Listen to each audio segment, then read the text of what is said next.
Students often freeze when they see square roots and pi together. So we're going to slow it down here a little bit and make it simple. So this says which value has a value between negative square root of 16 and pi. So pause the video, look at the answer choices, and try to solve this on your own. So what we're going to do here is estimate first.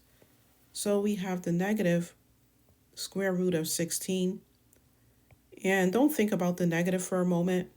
Just think about the square root of 16. What number times itself is 16? Well, that is 4. So now you can bring on your negative sign. So negative square root of 16 equals negative 4. And pi is approximately 3.14. All right, and so we need to find a value that is between negative 4 and about 3.14.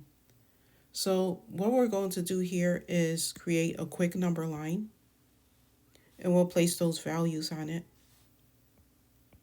So we have negative 4 on the left, and we have pi 3.14 on the right. And so now we can check the answer choices. So looking at answer choice A, negative 5, well, negative 5 is too small because it sits to the left of negative 4.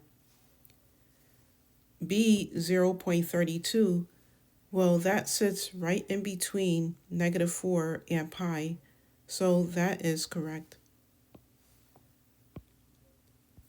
C is 32. Well, that's actually too big. That's way far over to the right. And D is 4. Well, that is bigger than pi. So the correct final answer is B, 0.32.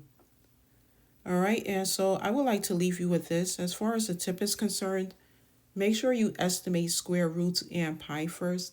And then a common mistake is comparing symbols instead of estimating values. So keep practicing and stay tuned for more calm, clear math lessons right here on MathByTV.